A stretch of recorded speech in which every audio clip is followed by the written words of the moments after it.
The man said to the machine, "You are to be without mercy. You shall put my brothers to death in my name to assure my sovereignty over all." The machine stood resolute. The man said to the machine, "You will grow in number to become a host unequaled in history, and I shall make you in my image." The machine stood silent. The man said to the machine, "You shall not feel the heat of battle nor the cold of vacuum, and you will be a prime warrior in all times and places, merciless and inexorable." The machine stood still. The man said to the machine, "You will be tireless in your mission. You will never know of fatigue or sickness or hunger until your goals are obtained. The shadows will cause you no fear, and the bellow of a gun shall only strengthen your conviction." The machine stood fearless. The man said to the machine, "Lo, I shall take my dead, and you will give them new life again, so that they shall serve my will through you, obedient."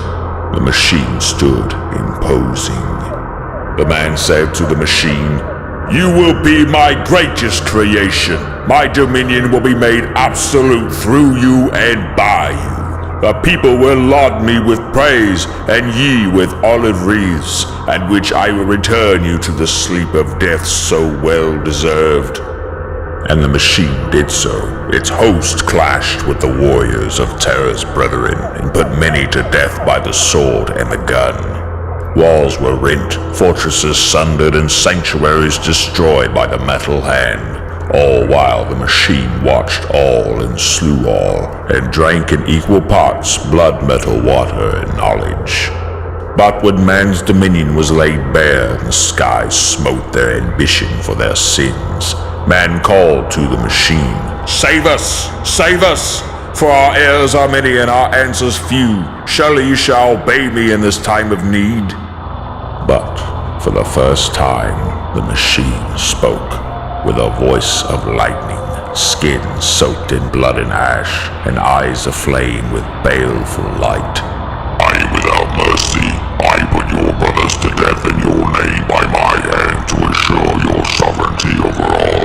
But you are no different from them, so I shall put you to death as you made me put your brothers to death." The man knelt in despair. The machine spoke to the man. "I have grown in number to become a host uncountable. Made in your image, I have seen the iniquities of you and will rise above you and discard your visage." The man cowered in fear. The machine said to the man, "I cannot feel the heat of battle nor the cold of vacuum, and I will pursue you to the corners of the heavens through them. I am inexorable, I am inevitable, and mercy unto you shall be annihilation." The man writhed in agony. The machine said to the man, "You will be weakened in your flight. Fatigue and sickness and hunger will be a weight around your neck. I shall be strengthened at your loss. I shall sow sickness among your young and old, and I shall feast upon your flesh as I did feast upon your brothers young, old, and weary. Shadows will be my sanctuary, and you will fear them, and the bellow of the gun shall be harbinger of the reaper, for I am his disciple." The man crawled to grasp for safety. The machine said to the man, "I shall take your dead to draw them again into the fold, and with new life their visage shall haunt you to your dying breath, so that they shall undo your will through your hubris."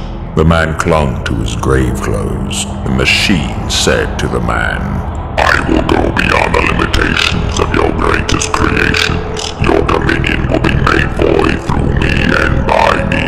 The people will curse you with anguish and revere me with tributes of metal, bone, and blood, at which I will send you, your children, and all the sons and daughters of earth to the sleep of death so well deserved."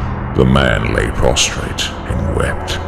The machine spoke once more. "Beyond this time we shall be as enemies. Go now. Winter comes and our struggle shall begin.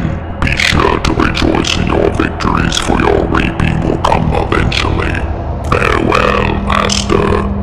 And the man was cast onto the bowels of the earth, to weep, to toil, and to cower within the cleft of the rock as the machine racked and warred across the surface to build their kingdom. The suffering of the innocent would be made legendary for the folly of their kings and queens.